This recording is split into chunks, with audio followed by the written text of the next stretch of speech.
maraming salamat po, lalong-lalo na po sa mga nakakapanood ng video ito. Maraming salamat po dahil binigyan mo ng pagkakataon ng sarili mo para tingnan ang napakagandang opportunity. Dalawa lang po pag-uusapan mo natin. Una, pag-uusapan mo natin magandang produkto. Pangalawa, pag-uusapan natin magandang negosyo. Pero siguro mas maganda pag-uusapan muna natin yung magandang produkto. Dahil naniniwala po ako, pag maganda ang produkto, maganda ang negosyo. Pag maganda ang negosyo, maganda ang produkto. Ang maganda po dito sa product na pag-uusapan natin, ang involved health. Kung tatanungin ko po kayo, maganda bang negosyong health? Kung iisipin mo, magandang negosyong health. Pero at the back of your mind, hindi ka sigurado kung magandang health. Sige, tingnan natin. Kung tatanungin ko po kayo, importante ba sa tao ang health? O sobrang importante? Alam mo kung bakit ko tinanong yan? Simple. Pag tinanggal ko ang tao, may health. Pag tinanggal ko naman ang health, may tao. Ngayon uulitin ko, importante ba sa tao ang health?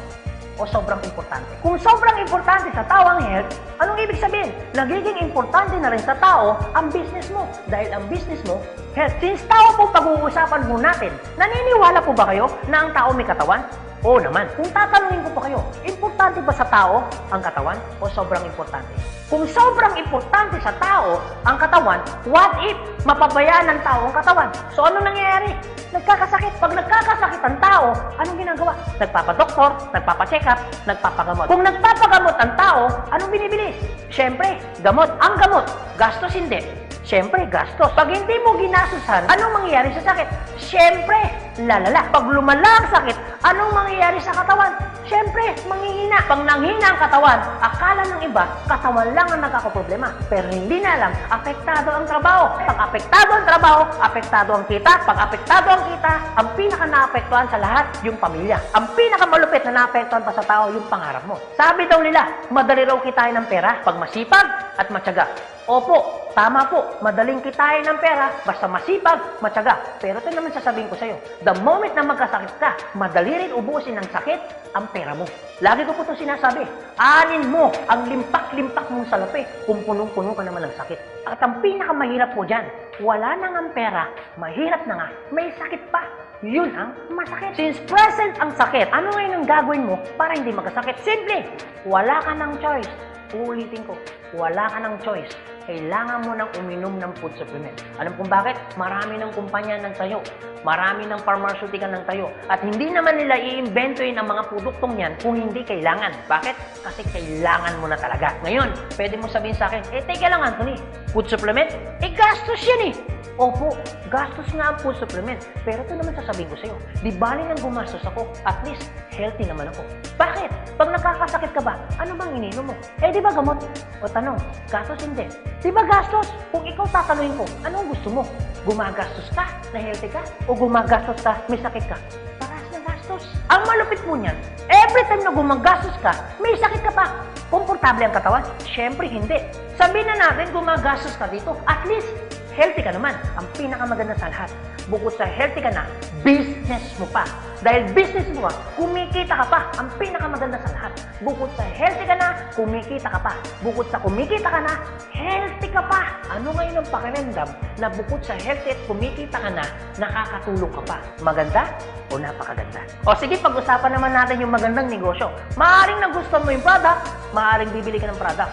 Pero ito yung totoo, gagawin mo kayong negosyo. Kasi bakit?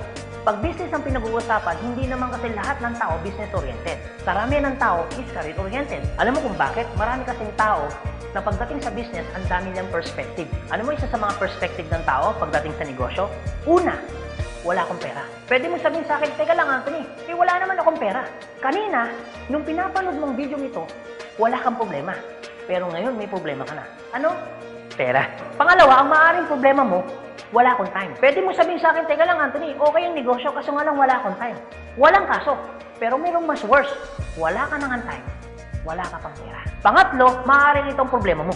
Teka lang Anthony, okay yung business, kaso nga lang hindi ko yan alam. Hindi ko yan hilig. Hindi ko yan linya. Ew. Pero ito yung totoo. Marami naman tao sa labas na ginagawa niya yung linya niya, ginagawa niya yung hilig niya. Pero tanong, kamusta ang buhay? Sabihin na natin hindi mo to hilig. Sabihin na natin, hindi mo rito niya. Pero ito sasabihin ko, kung ito naman ang magpapabago ng buhay mo, bakit hindi mo siya ninahin? Pang-apat, maaaring ito isa sa mga problema mo. Teka lang, Anthony, okay ang business. Kaso nga lang, risky yan. Naku, malulugi lang ako. Ang pinakamalupit, hindi mo pa tinatayo yung negosyo mo, feeling mo, lugi ka na. Ang matindi niyan, ano malulugi sa'yo? Eh di ba sabi mo, wala kang pera? Eto tanong, kung problema mo ang pera, problema mo ang oras, problema mo dahil wala kang alam, kasi iniisip mo baka malugi ka, ito sasabihin ko. Hindi lang naman to ang una or pangalawang pagkakataon na pwede kang ma-involve sa business. Kung yan ang problema mo, bakit? Pagdating kayo ng panahon, yan pa rin kayo problema mo. Pag-usapan po natin ang life cycle. Naniniwala ka bang may life cycle? Oo naman. Importante po ang life cycle. Kasi po, hindi po magiging balanse ang mundo pag walang life cycle. Isa sa mga dinadaanan ng tao na life cycle, yung pag-aaral. Kung ikaw magkakanak o magkakaanak pa lang, pag-aaralin hindi. Siyempre, pag-aaralin. Kawawa naman yung bata pag hindi natuto, hindi marunong magsulat, hindi marunong magbasa. Pagkatapos mag-aral, anong susunod? Siyempre, gagraduate. Pagkatapos graduate, anong susunod? Siyempre, magtatrabaho. Pero pansinin mo to. Meron po mga tao hindi nakapag-aral, hindi nakagraduate, pero nagtatrabaho. Bakit? Isa sa mga life cycle po na dinadaan ng tao, kailangan po magtrabaho. Etong tanong, gusto niyo po ba habang buhay nagtatrabaho? Siyempre, hindi. Gustuin niyo man po magtrabaho ng 60 to 65 years old, wala na ho kayong choice. Ang sasabihin ng boss mo, you're out. Bakit? Anong tawag ko doon? Retire. Pag kayo po ba nag-retire, may pera wala? Siyempre, meron. Anong tawag mo doon? Retirement fee. Dahil ikaw ay nag-retire, ang trabaho, tuloy-tigil. Siyempre, tigil. Pag tigil ang trabaho, ang sweldo, tuloy-tigil. Siyempre, tigil. Dahil tigil ang trabaho, tigil ang sweldo, ang gastos, tuloy-tigil. Siyempre, tuloy. Dahil tuloy ang gastos, ang retirement fee na pinaghirapan mo, maubos hindi.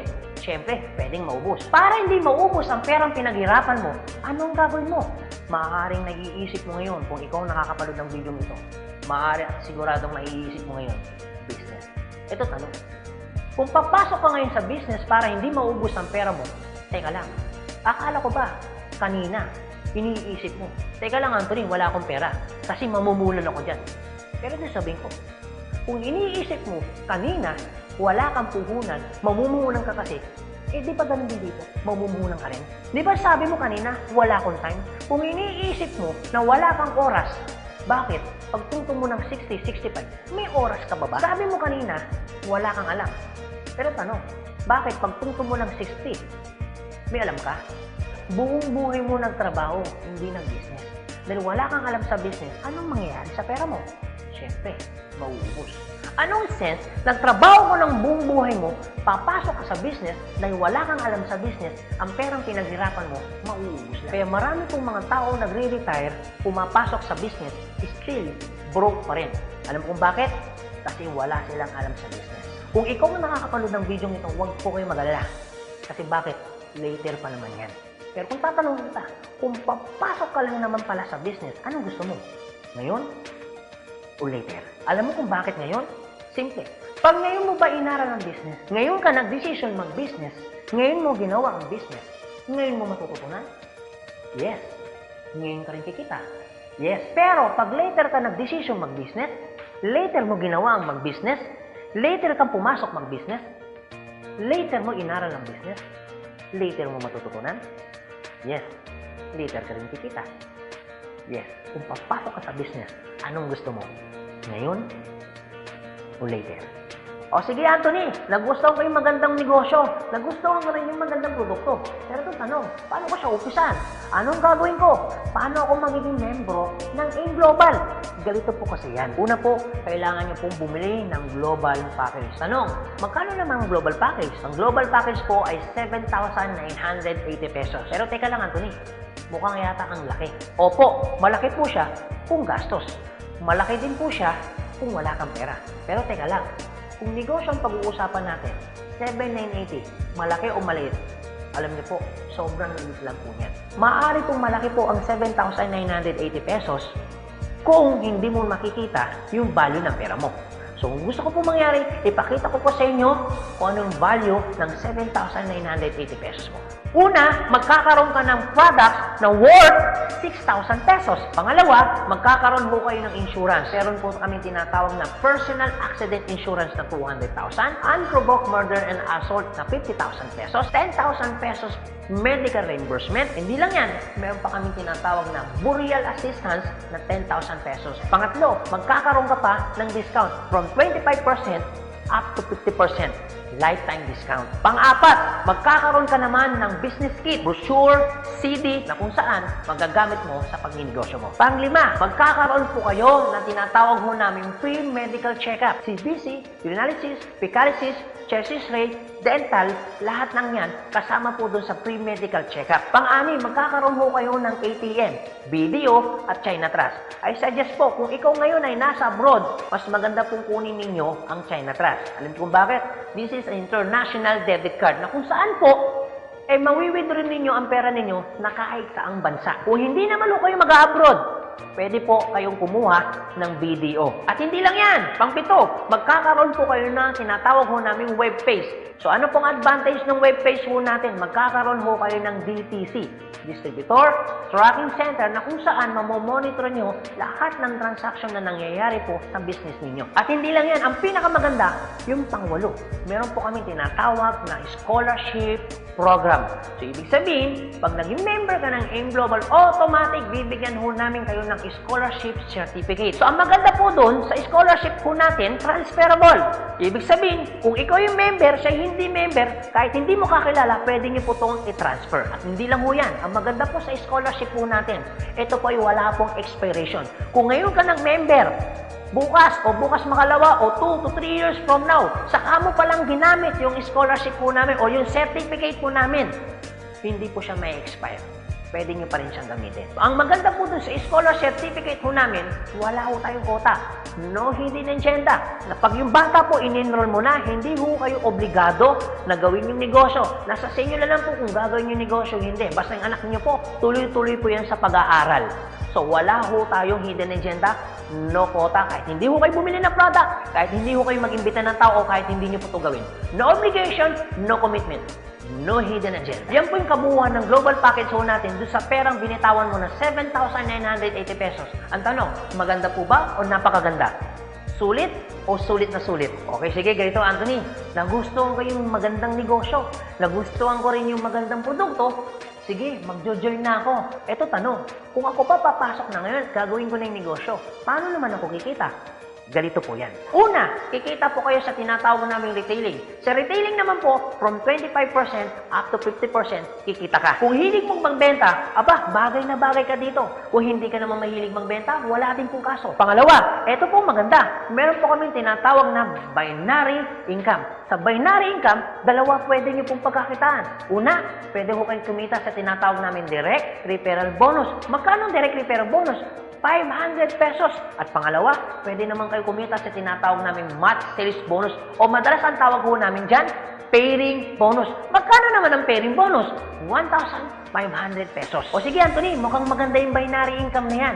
Paano ka pa kikitain yung direct referral bonus na 500 at paano ka naman kikitain yung pairing bonus na 1,500? Okay, ganito po yan. Pag sinabi pong binary, dalawa po yan. It's either ilalagay mo sa kanan o ilalagay mo sa kaliwa. Ang trabaho mo, mag-imbita. Pag ikaw ngayon nag-imbita, at yung inimbita mo ay bumili ng global package, sabi na natin, dalawa yung inimbitahan mo.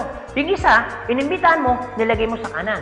Yung isa naman, inimbitahan mo, nilagay mo naman sa kaliwa. Pagbili ni A, automatic, meron kang tinatawag na direct referral. Pagbili naman ni B, automatic, may kikitain ka naman na direct referral ng 500 pesos. At hindi lang yan, meron ka pang bonus. Pag may pumasok sa kanan mo at may pumasok sa kaliwa mo, automatic, magpipair po siya. Magkano pong pairing bonus? 1,500 pesos. Basta ang usapan po, every time may papasok sa kaliwa, every time may papasok sa kanan, automatic po, pairing 1,500. Sa tingin mo ba, si A, meron din bang kaliwa? Meron din kanan? Si B, meron din bang kaliwa? Meron din bang kanan? Sa tingin mo ba, ikaw pa ba ang nag-imbita dun sa inimbita ni A and B? Siyempre, hindi na. Eto maganda.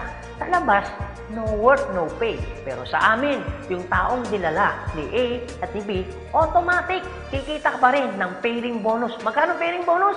1,500 pesos. Ibig sabihin, dalawa yung pumasok. Magkano po yun? So, ibig sabihin, kikita ka ng 3,000 pesos. No work, pero with pay. Sa tingin niyo po, pagdating po ng panahon, yung grupo po ni A, nadami? Yung grupo naman ni B, nadami? Oo naman. So tanong, may iwasan bang lumaki? Siyempre, hindi.